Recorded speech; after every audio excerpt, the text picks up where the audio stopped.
Nessa manhã, meus irmãos, nós vamos tratar no mesmo texto, no mesmo livro, da primeira mensagem, que é o Evangelho de Mateus. Eu quero convidá-los, vamos abrir nossas Bíblias, o Evangelho de Mateus.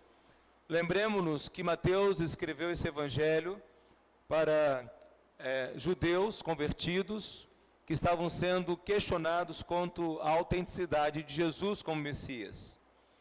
Judeus que estavam dispersos para uma vasta região da Palestina e da Antioquia da Síria, e eles precisavam ter realmente firmeza na fé, de que Jesus é o Cristo crucificado. E aí então, quando ele escreve o seu Evangelho, nós vimos que Jesus, ele é o cabeça, quando Pedro disse, tu és o Cristo. Quando Pedro diz isso, Jesus fala que eu edificarei a minha igreja, e as portas do inferno jamais prevalecerão contra ela. E nessa manhã trataremos então da missão da igreja. E quando nós pensamos, meus amados irmãos, a missão de Deus para a igreja sadia, o que vem a ser missão, né? Essa declaração de missão? A declaração de missão nada mais é do que o enunciado da finalidade, do propósito de uma organização. Né? Para, não só para o que ela exige, mas o que ela tem que fazer. Quando nós falamos de missão, estamos falando daquilo que precisa ser feito. E numa declaração de missão, nós encontramos uma definição muito clara do objetivo geral daquela organização. Então o texto dessa manhã, ele é muito importante, porque nos ajuda a reconhecer a missão de Deus para a igreja sadia. Então, qual é o propósito? Quais são as ações que a igreja do Senhor Jesus tem que tomar? Com isso, eu quero convidá-lo, vamos fechar nossos olhos, vamos orar. Após a oração, leremos o texto, vamos expô-lo e examinar as Escrituras. Feche seus olhos, por favor, e vamos orar ao Senhor. Senhor Deus, nosso amado e bendito Pai, estamos nesse momento agora diante da Tua palavra que há de ser lida, e rogamos, ó Pai, que Tu fales conosco, Deus, por meio do Teu Espírito Santo, iluminando nossas mentes, ó Deus, para compreendermos a Tua palavra e crermos nas Escrituras. Que tenhamos uma fé bíblica, que a nossa fé seja tão somente firmada na sã doutrina, e tudo o que fizermos, ó Pai, seja para o louvor da Tua glória. Nós te louvamos, ó Pai, porque a missão que o Senhor nos dá é muito clara. Não temos dúvida de qual é a Sua vontade, do que temos que fazer. Ajuda-nos, ó Pai, nessa manhã. E assim, Deus, também rogamos a Ti, pela vida de nossos amados irmãos que estão enfermos. Ó Pai, colocamos cada um deles diante do Teu altar, crendo e confiando no Teu cuidado. E já Te louvamos, ó Pai, pelo modo bondoso, gracioso e misericordioso com o qual o Senhor cuida de nós, o Senhor cuida da Sua igreja. Em nome de Jesus, Teu Filho, que oramos. Amém. Amém, irmãos? Amém? Então vamos lá, então. Mateus, capítulo 28, versículo 16 a 20. Eu tenho encorajado os irmãos a trazer papel e caneta para anotar. A grande ideia da mensagem nessa manhã, o resumo do que vamos aprender, anote aí para você não esquecer, é a missão da igreja. É fazer discípulos de Jesus em todos os lugares. Essa é a grande ideia do que vamos examinar nessa manhã. A missão da igreja é fazer discípulos de Jesus em todos os lugares. Então vamos ler o texto?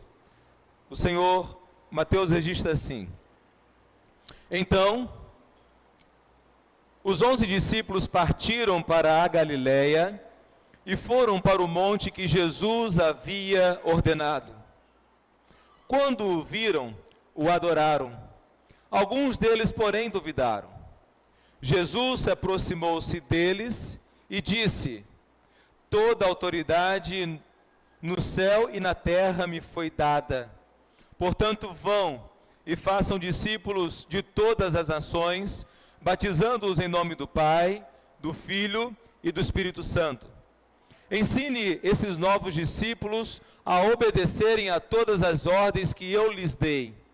E lembre-se disso, estou sempre com vocês até o fim dos tempos. É impressionante, irmãos, reconhecermos que essas palavras ditas pelo Senhor Jesus e esse cenário que o texto nos apresenta é um cenário pós-ressurreição. Nós estamos diante de um texto que traz ensinamentos, que traz a direção à igreja de Jesus Cristo após a crucificação de Jesus Cristo. Jesus, ele fora crucificado na cruz, a palavra de Deus mostra-nos isso. E quando o Senhor Jesus, ele foi crucificado, ele foi pendurado no madeiro, sobre o seu corpo, Jesus Cristo atraiu o pecado, a maldição de seu povo.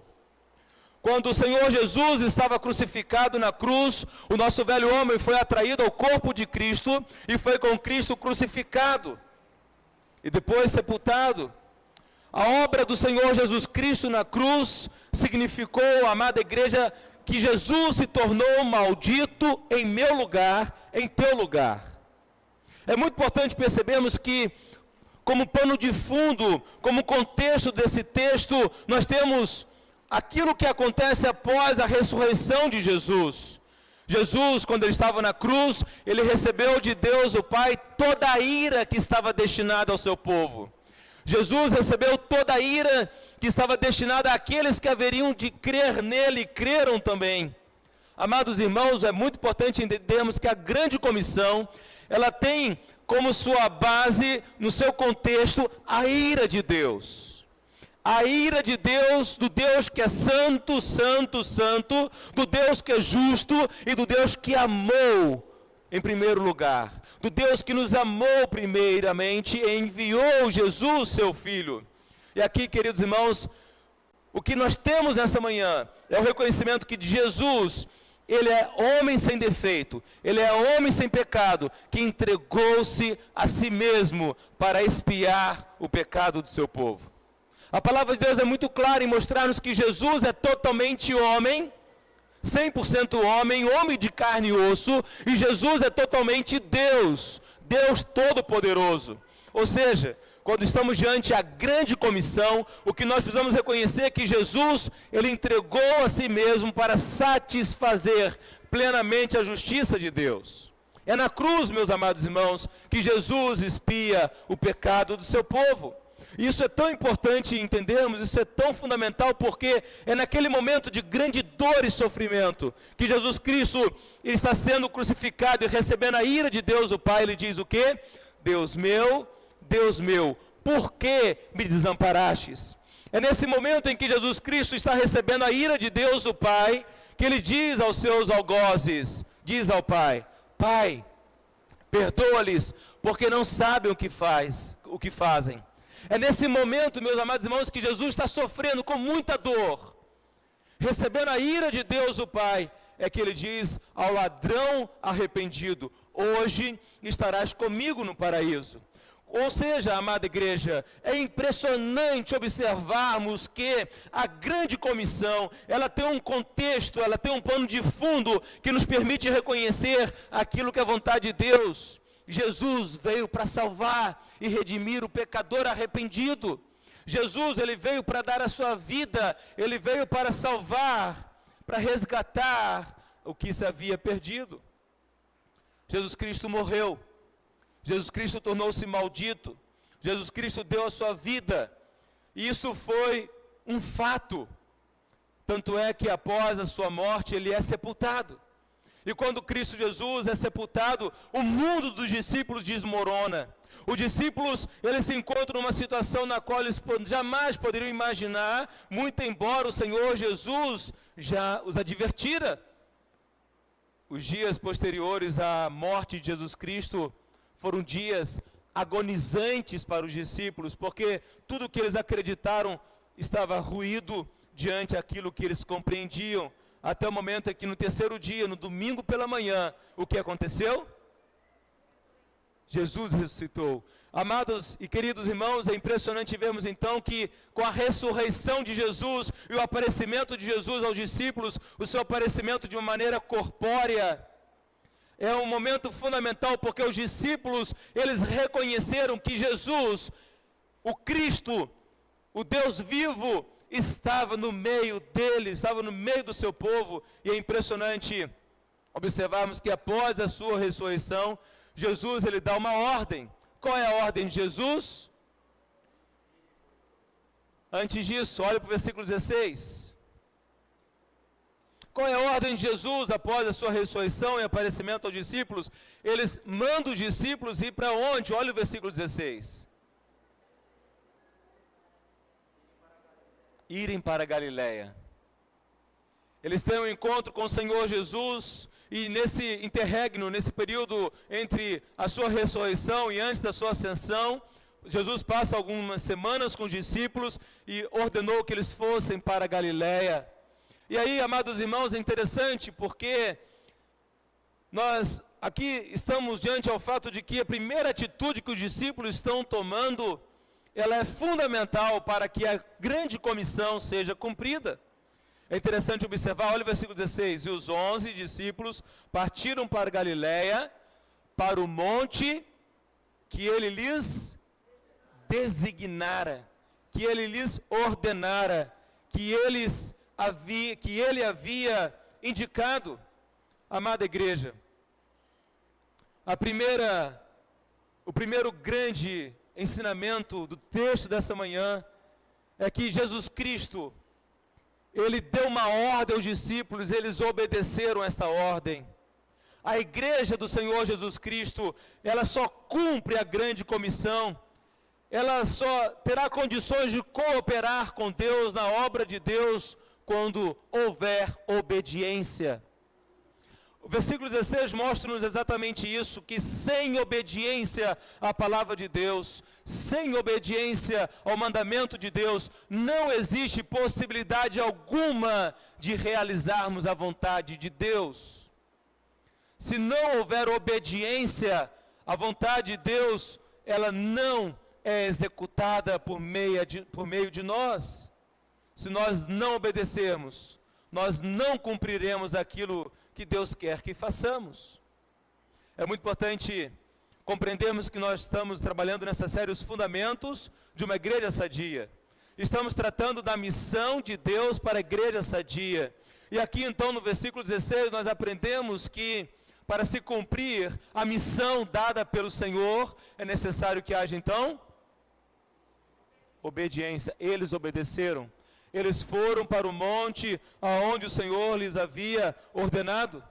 Então, amados e queridos irmãos, amada igreja, é impressionante notarmos a atitude, a postura de Jesus. Quando nós olhamos os evangelhos, especialmente o evangelho de João, Jesus Cristo, ele tem uma intenção, ele deseja deixar claro aos discípulos a questão da sua subordinação ao Pai. Uma subordinação funcional. O Senhor Jesus Cristo, o tempo todo no Evangelho de João, ele está deixando claro que a minha vontade é fazer a vontade do meu Pai. A minha comida, a minha bebida é fazer a vontade do meu Pai. Ele diz, eu faço aquilo que o Pai me ordenou. Ou seja, a missão da igreja, ela só pode ser cumprida, só pode ser realizada se houver primeiramente o quê? Obediência. Amada igreja, precisamos aprender a imitar o Senhor Jesus Cristo. Precisamos aprender a imitar os apóstolos do Senhor Jesus Cristo que obedeceram. Entenda isso. Sem obediência, nunca realizaremos a vontade de Deus. Se você não obedecer aquilo que a palavra de Deus diz, você não tem como ser um instrumento vivo nas mãos de Deus para a glória de Deus. Para a transformação do seu meio, para a transformação da sua família, para a transformação da sua comunidade. É requerido de nós obediência. E olha, impressionante o versículo 17. O versículo 17 diz assim, quando ouviram. E aqui, amados irmãos, olha que interessante. Os discípulos obedeceram. E então eles vão para o monte onde Jesus havia ordenado, e quando eles estão no monte, eles ouviram, eles avistaram o Senhor Jesus Cristo. O que eles fizeram? Eles o adoraram. É impressionante notar aqui algo fundamental. Amados irmãos, eu e você precisamos entender que Jesus é Deus. Eu e você precisamos entender que Jesus é o Emanuel, Jesus é o Deus Todo-Poderoso, Jesus é o Deus entre nós. Nós precisamos olhar para a palavra de Deus e reconhecer que Jesus, Ele é o Filho, o Deus Filho. é tão importante notarmos que a atitude dos discípulos foi qual? O adoraram. E aí, amada igreja, amados irmãos, o que é adorar? Geralmente, quando nós falamos de adorar, logo pensamos em quê? Logo pensamos em quê? Louvor, cantar, música, não é? Ok? Louvor, cantar, faz parte da oração.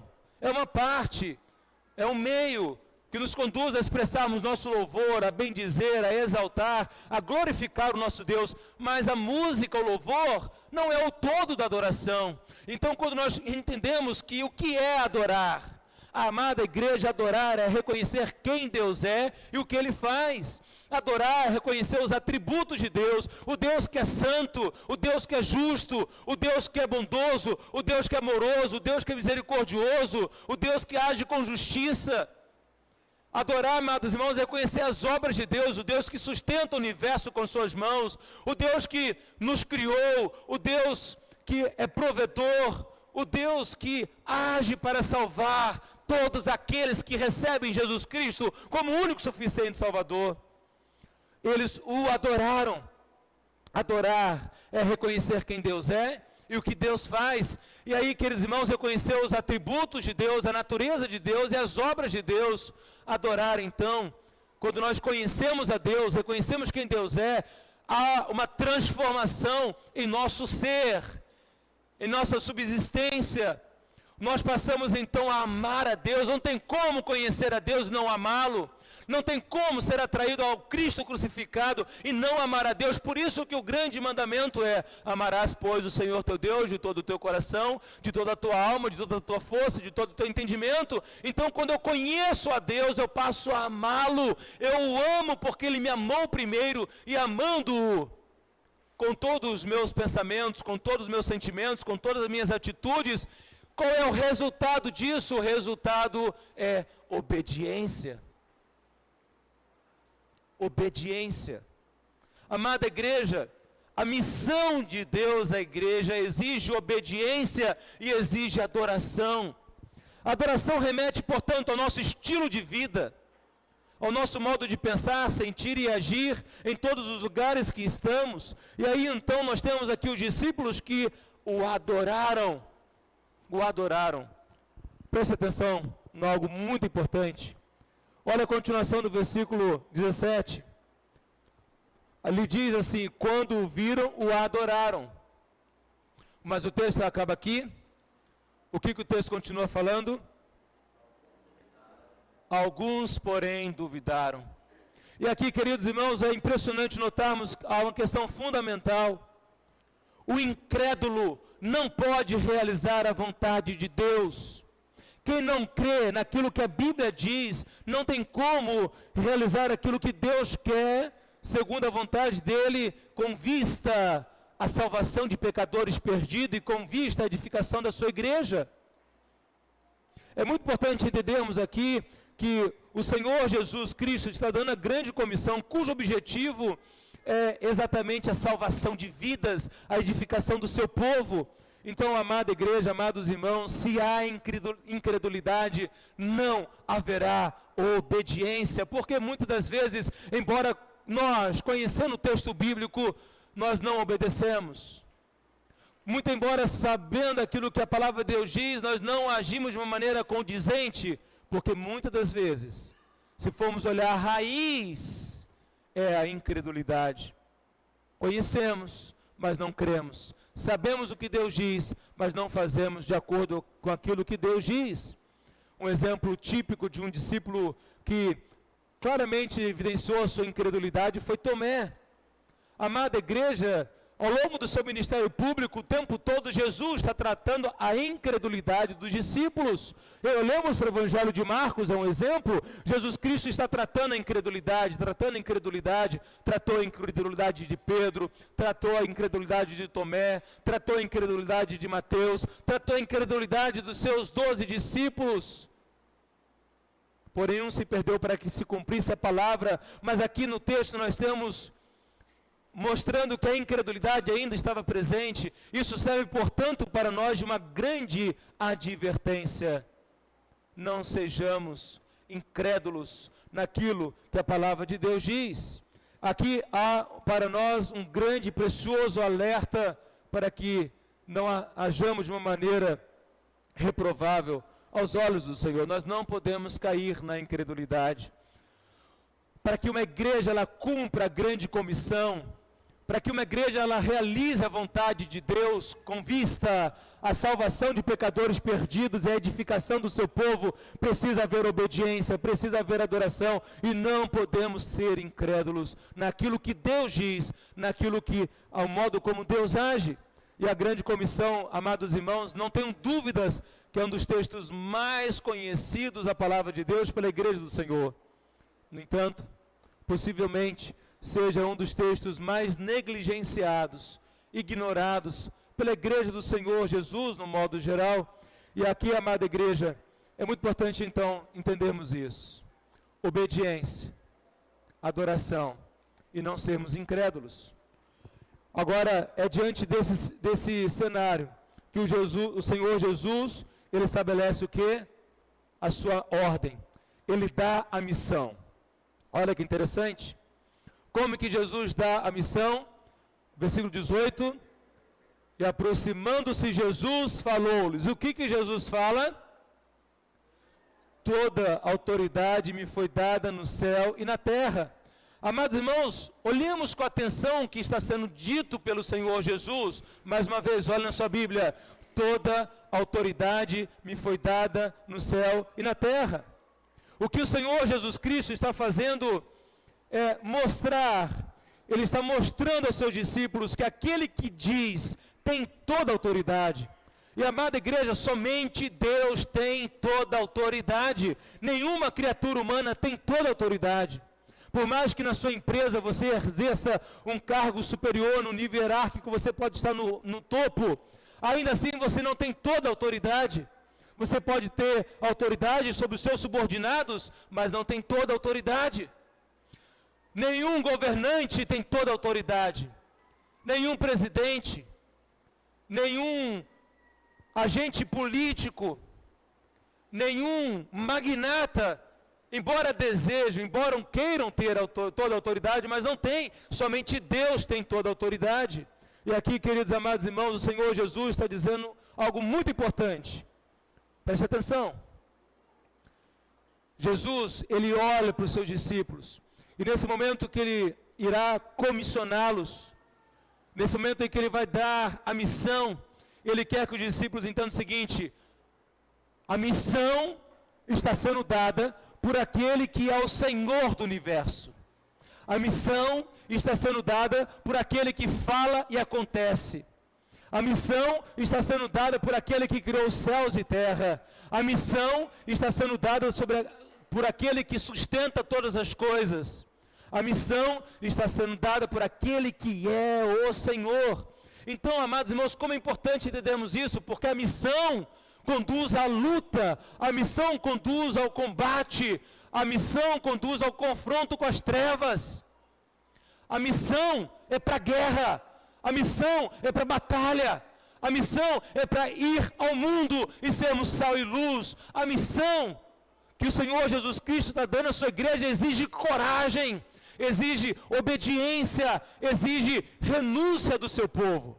Então, amada igreja, amados irmãos, quando o Senhor Jesus Cristo, ele dá a missão, ele, olha o versículo 19, ele diz assim: portanto, ou seja, diante a autoridade do Rei dos Reis, diante a autoridade do Senhor dos Senhores, diante a autoridade do Criador do Universo, diante a autoridade dele, diante a essa autoridade, irmãos, como isso é importante para a Igreja Batista Liberdade, quando nós olhamos para o futuro da igreja, quando nós olhamos para esse dia, para essa semana, quando nós olhamos para a caminhada que o Senhor tem para o seu povo, então quando ele diz a missão que é dada pelo Todo-Poderoso, é uma ordem a ser cumprida, ele começa a enunciar, a declarar essa missão.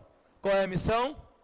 Ide e fazei discípulos de todas as nações. E aí, queridos amados irmãos, os irmãos já sabem disso, mas é importante mais uma vez lembrá-los. Nós sabemos que a ordem não é o ide.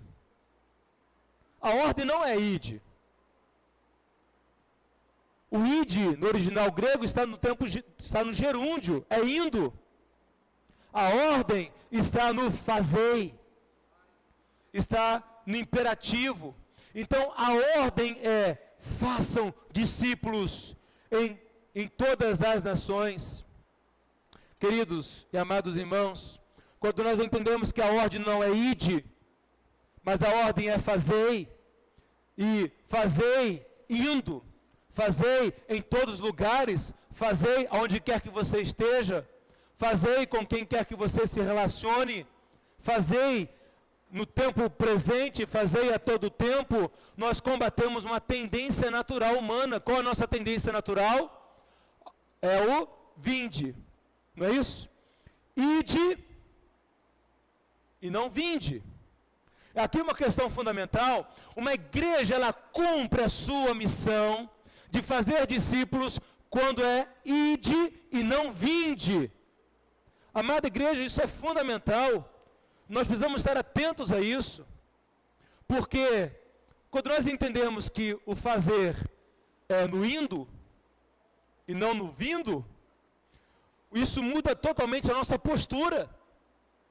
Com isso, então, eu passo a reconhecer que eu preciso fazer discípulos do Senhor Jesus, a começar por onde?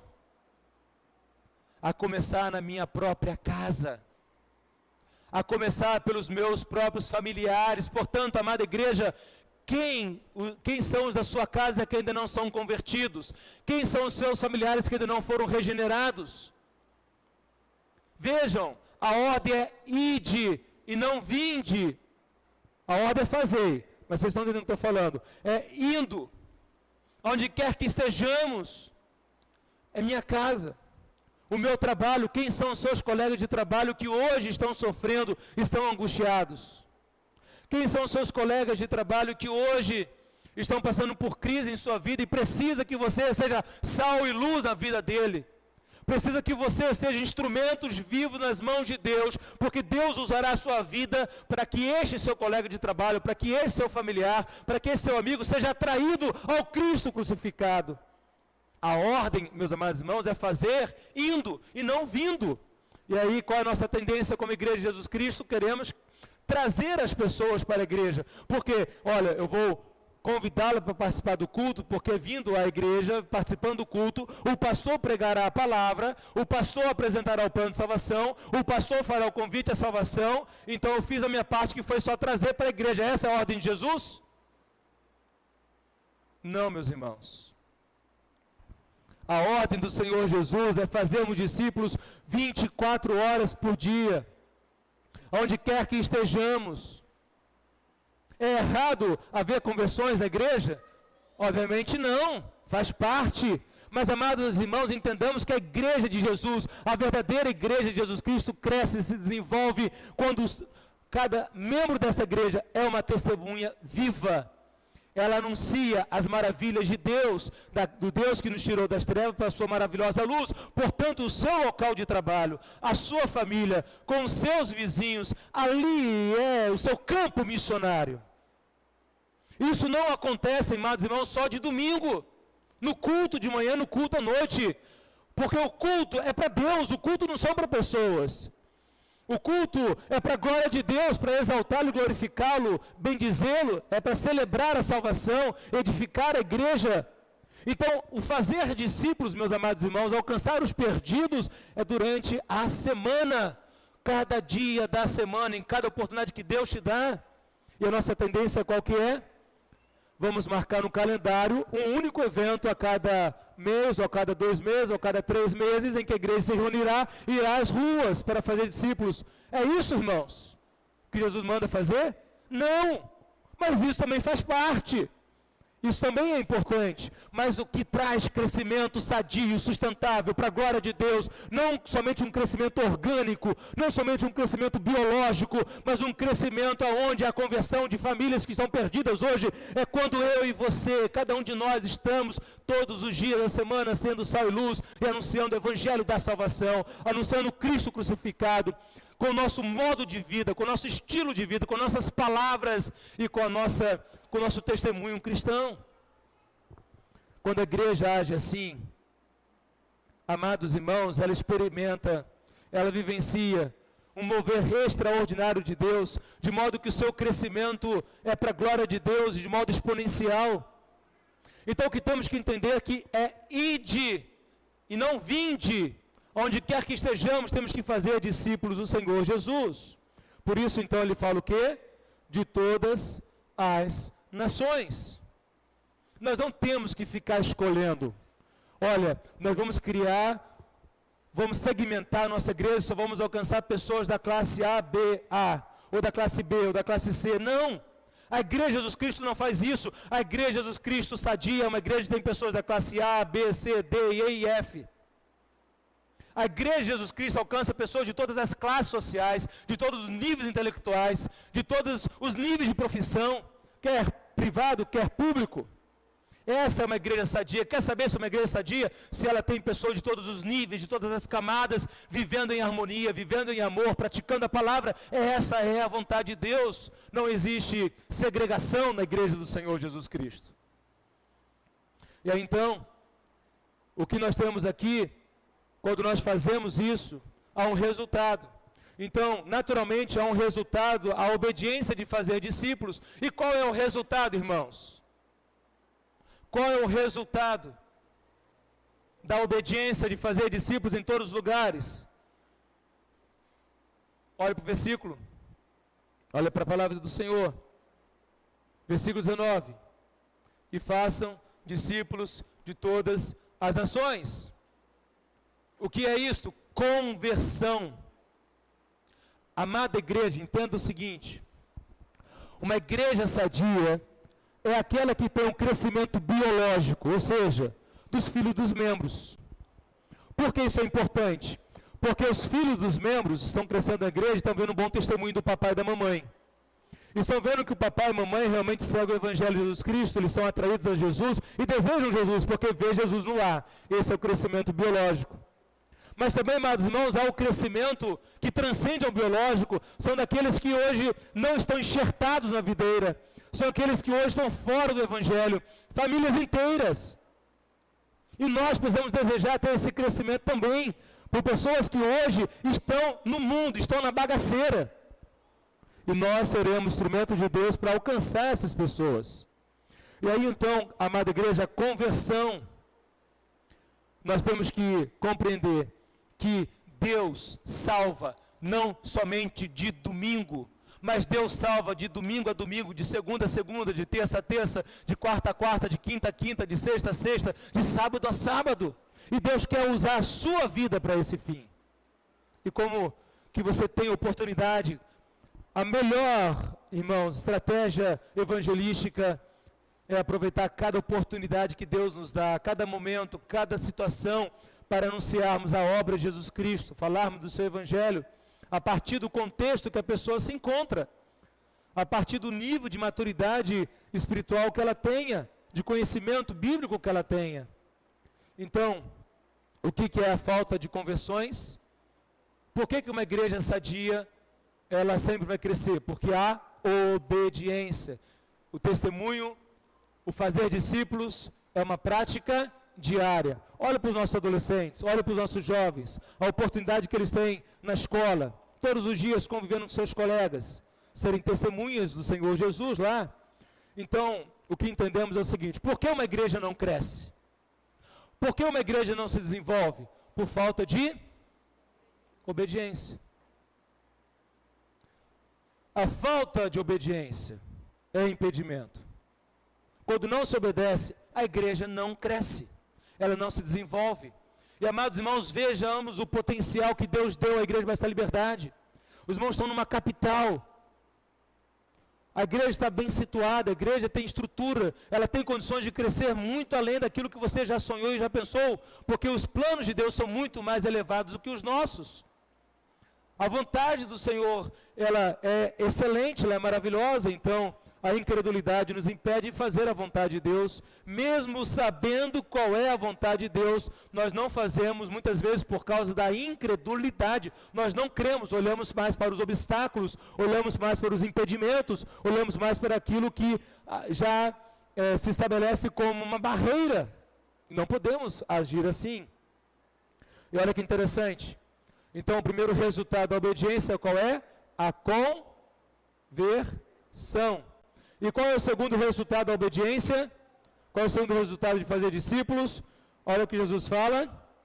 Batizando-os.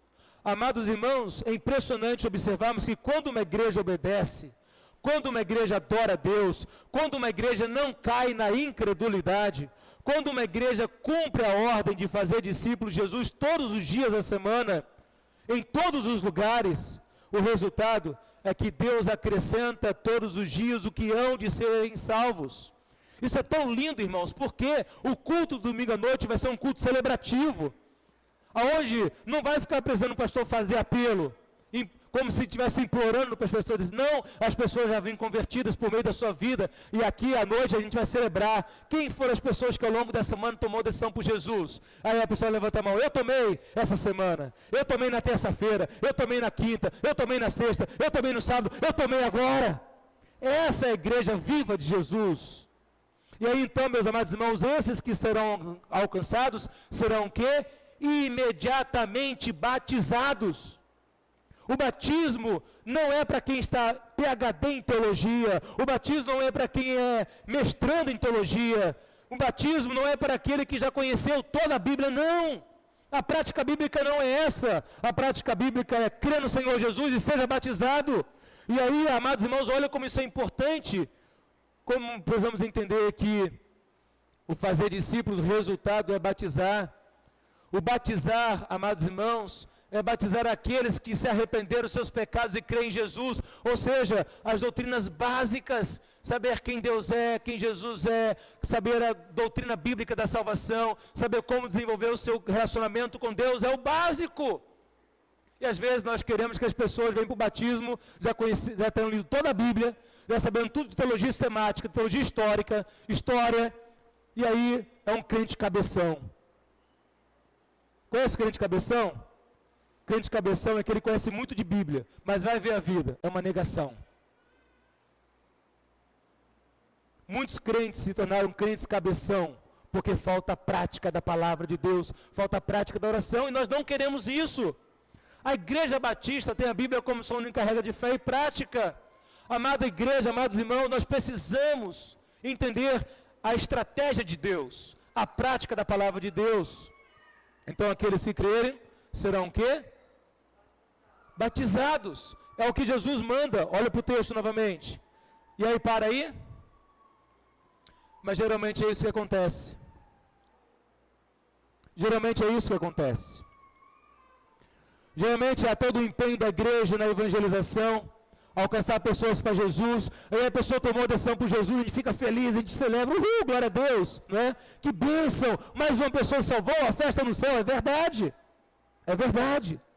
Mas, irmãos, o que fazemos com os novos convertidos? O que fazemos com aqueles que acabaram de ser batizados? Geralmente, são abandonados à sua própria sorte. Geralmente, eles caminham sozinhos. Não tem alguém ombreando, não tem alguém auxiliando, não tem alguém ajudando a crescer espiritualmente e crescer de forma cristã. E aí, queridos irmãos, é como se essa analogia é perfeita, mas ela é drástica. Imagine o papai e a mamãe, um casal recém-casados, ansiosamente desejando ter seus filhos. E aí a mamãe fica grávida. Aqueles 9 meses de cuidado, de carinho, de atenção, de chamego, aquele sonho, aquela expectativa, o bebê está sendo gerado no ventre da mãe. E esse bebê está crescendo, e a barriga da mãe vai cada vez mais ganhando proporções belíssimas, até o dia do parto. A família está feliz, a família está radiante, o quartinho está preparado, está tudo pronto. O filho nasce. Aí, o pai e a mãe pegam o filho, deixa na sarjeta e volta para casa. É isso que acontece? Não. Quando os pais dão à luz a seus filhos, há uma alegria no lar, aquele anseio de não somente parar ali, mas quando nascer aquele bebê, ele ser amado, ser cuidado, ser protegido. Então todo cuidado horas à noite acordados. Os primeiros meses são maravilhosos. Eu amo, irmãos, eu falo com muita sinceridade, minha esposa sabe disso. Eu amo choro de bebê. Para mim é música aos ouvidos, é sério isso. Eu amava quando as minhas filhas eram bebê e choravam. Eu tenho saudade daquele chorinho. Quando eu ouço um bebê chorando, aquilo me cativa, é impressionante, eu acho lindo demais.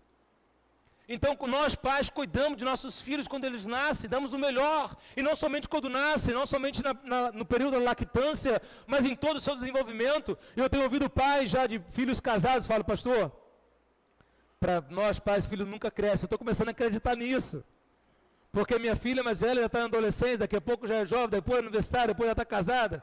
E para nós pais, e como é difícil para um pai e uma mãe deixar o filho ir embora de casa, esse período do ninho vazio, dessa ruptura que tem que haver.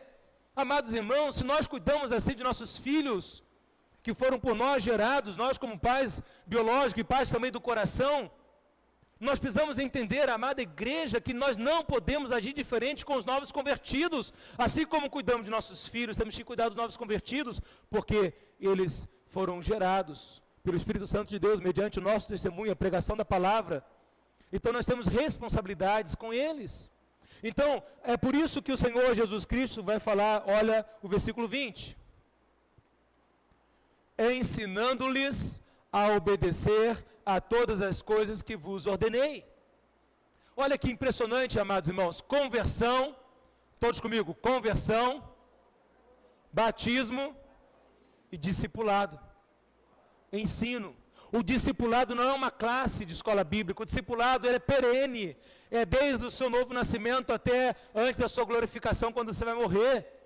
É fazer discípulo, o crescimento espiritual, o crescimento cristão, ao longo de toda a vida. Então o que o Senhor Jesus Cristo está falando, olha, ensinando-lhes a observar, a guardar, a obedecer.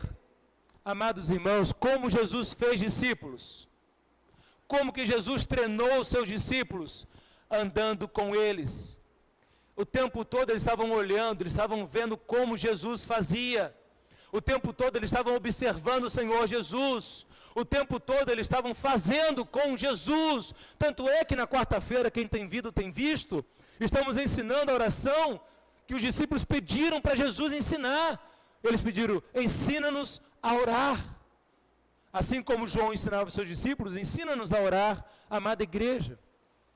E aqui então nós temos algo fundamental, aquilo que diz respeito ao discipulado na igreja, não como um curso, não como uma classe, mas como o modo no qual a educação cristã, a educação religiosa é desenvolvida, ensinando a fazer, é fazendo juntos.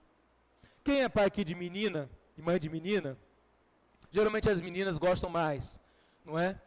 De preparar, aprender a fazer um bolo, fazer um almoço, não é? E aí, eu lembro-me quando Viviane ensinava a Vivian a fazer bolo, fazia junto, mostrando, dando orientação, pega isso, pega aquilo, faz assim, faz assim. Amados irmãos, isso é fantástico. É assim que aprende. É tendo alguém ao lado, ensinando, mostrando, olha, esse aqui colocou demais, esse aqui colocou a menos. Ó, o tempo no forno é esse. Tá muito tempo, ó, sente cheiro, tá queimando, tá entendendo? Então, é assim que faz discípulo Jesus. Essa tem que ser a prática da igreja. E nós estamos falando da missão de Deus à sua igreja. Então, fazer discípulos não é fazer crente cabeção. Mas fazer discípulo é fazer crente que, à medida que aprende a palavra, coloca a palavra em prática. O crescimento é progressivo. De tal modo que o crescimento espiritual e o crescimento cristão caminham juntos, mas a predominância está no crescimento espiritual. E é algo belo, irmão, sabe por quê? Esse crescimento, ele é consistente. São crentes que imitam a Jesus, que imitam Paulo, e que imitam a sua liderança modelar. E é tão belo porque com isso nós conseguimos alcançar níveis mais elevados de conhecimento bíblico, de conhecimento teológico, de conhecimento histórico, de modo que a igreja não é aquela igreja que é levada por qualquer vento de doutrina, de modo que a igreja tem raízes profundas, assim como o bambu chinês. Os irmãos sabiam que o bambu chinês, antes de alçar muitos metros de altura, mas eu não sei exatamente quantos metros, acho que 23 metros, chega, uma coisa absurda. Ele passa 5 anos, um toquinho, 5 anos na superfície, Mas nesses 5 primeiros anos, as suas raízes estão se alastrando por debaixo da terra. Ele está criando raízes profundas, de modo que dará sustentação quando ele crescer. E será aquele bambu alto, mas flexível, rígido, mas flexível. O vento empurra, mas não quebra. Amada igreja, essa deve ser a nossa abordagem na questão do fazer discípulos de Jesus Cristo. Queremos ser uma igreja de discípulos sadios, idôneos, que praticam a palavra, praticam a oração e tenham robustez bíblica, teológica, para a glória de Deus. É missão da igreja. Fazer discípulos, ensinando-lhes a obedecer, a guardar todas as coisas que vos tenho mandado. E aí, amados irmãos, confiando sempre os resultados nas mãos de Deus. Porque quando uma igreja, ela faz discípulos todos os dias da semana, e não só de domingo, ou no calendário da igreja, mas ela faz discípulos todos os dias, ela está obedecendo, ela está adorando, ela não está sendo incrédula, e com isso então haverá o quê? Conversões, com isso haverá então um batismo, com isso haverá então o quê? Ensino. E aí, amados irmãos, imagine que delícia, a igreja, no fim de todo o trimestre, ter batismo, dezenas de pessoas sendo batizadas ao fim de cada trimestre. Imagine que coisa gloriosa. É a igreja que pratica a palavra. Imagina que coisa fantástica, irmãos, pessoas sendo verdadeiramente salvas por Deus, mas Deus dá somente quando a igreja obedece. Quando uma igreja se propõe a ser bíblica, quando uma igreja se propõe a ser fiel a essa doutrina. Uma igreja que se propõe a ser fiel a essa doutrina, como a Igreja Batista da Liberdade, Deus ele dá crescimento à medida que essa igreja cuida, à medida que ela de fato faz discípulos de Jesus Cristo. Então, queridos, aquilo que começa, aquilo que eu falei na Assembleia do domingo passado, aquilo que começa por adição, no mover de Deus, vai para a multiplicação. E essa igreja experimenta um crescimento para a glória de Deus, um crescimento tanto no que diz respeito à vida espiritual, sendo a prática da palavra, a prática da oração, como também a salvação de pecadores perdidos. E aí, amados irmãos, esse templo vai ser pequeno. Esse templo aqui vai ser um templo de reunião de liderança. Nós temos que entender que essa é a visão bíblica, é assim que Deus agiu. É assim que nós precisamos olhar para a palavra de Deus e crer. Então, qual é a promessa do Senhor? Vamos aqui para a parte final. E o Senhor Jesus fala o quê? E eu estou convosco todos os dias até o final dos tempos. Aqui nós temos a promessa, amada igreja, que o bom pastor, que dá a sua vida pelo seu povo, nunca o abandonará. A promessa que o bom pastor, que anda com o seu povo, mesmo que seja no vale da sombra da morte, a promessa que o bom pastor está conosco todos os dias é para nós um bálsamo diante as lutas, aos sofrimentos, às perdas que enfrentamos na vida. Jesus é o bom pastor que amou a sua igreja, amou o seu povo, entregou a si mesmo, amados e queridos irmãos. Quando nós olhamos para a palavra de Deus, essa é a missão da Igreja Batista da Liberdade. Fazer discípulos do Senhor Jesus, cumprir a grande comissão. Então, como a grande ideia, a missão da igreja é fazer discípulos de Jesus em todos os lugares. Esse é o resumo dessa mensagem. A missão da igreja é fazer discípulos de Jesus em todos os lugares. E nós fazemos discípulos de Jesus em todos os lugares quando nós obedecemos, quando nós temos uma vida de oração e não agimos com incredulidade. Então, quando nós fazemos discípulos de Jesus em todos os lugares, amados e queridos irmãos, nós verdadeiramente cumprimos a missão, sabendo que estamos debaixo da autoridade daquele que é o Rei dos Reis, Senhor dos Senhores, e nenhum fronte de batalha será para nós intransponível, mas cada fronte de batalha será por nós combatido e vencido para a glória do Senhor, porque é Jesus quem luta, é Jesus quem guerreia, é Jesus que é o comandante do seu povo e vai à frente batalhando por nós. Nós vamos enfrentar batalhas, nós vamos enfrentar lutas, mas obedientes a Cristo Jesus seremos e para a glória de Deus avançaremos. Precisamos fazer discípulos de Jesus em todos os lugares, em todas as horas. Precisamos, amados irmãos, esperar, desejar e nos preparar para os batismos que virão, para os novos convertidos que precisaremos cuidar. E esse cuidado com o novo convertido não é só do pastor da igreja, não. é seu. Cada um de nós temos o dever, a responsabilidade de cuidarmos das pessoas que Deus salvará por meio da nossa instrumentalidade. São todos trabalhando, mutuamente se ajudando, o pastor capacitando a membresia, o pastor treinando a liderança, o pastor pastoreando a igreja junto com a igreja mutuamente, nós, pastoreando uns aos outros. É a prática da palavra, é a prática da oração, é olharmos para o futuro, não com a esperança, mas com a firme convicção de que Deus nos tirou das trevas e nos trouxe para a sua maravilhosa luz. Deus nos faz discípulos para vivermos para a glória do Senhor e podermos impactar o nosso bairro, os nossos vizinhos, os nossos familiares, os nossos colegas de trabalho, os nossos encarregados, os nossos subordinados, com o evangelho da cruz, com a palavra da cruz.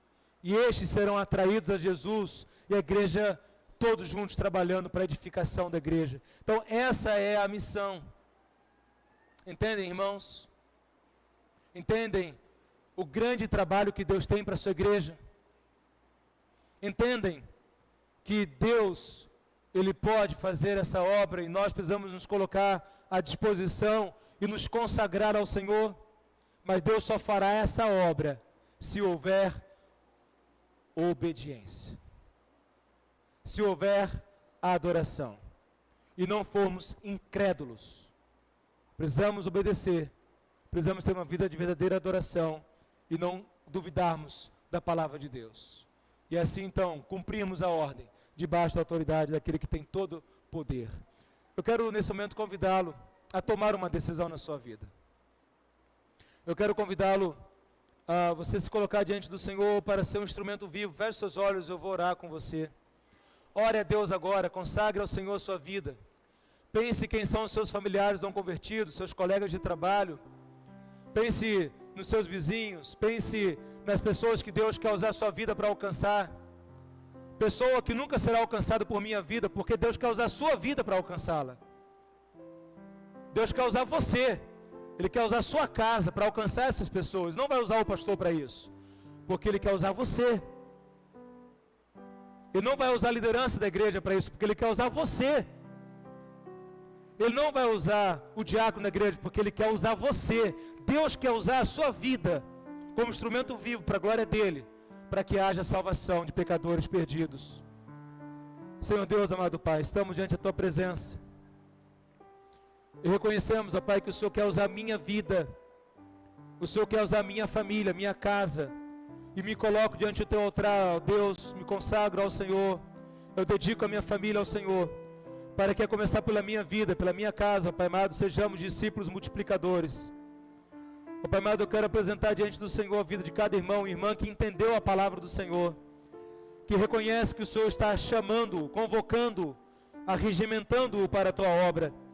Que este amado irmão e amada irmã, ó Pai, ó Deus, possa colocar em prática a palavra que aprendeu nessa manhã, esse instrumento vivo em suas mãos para o louvor da Tua glória.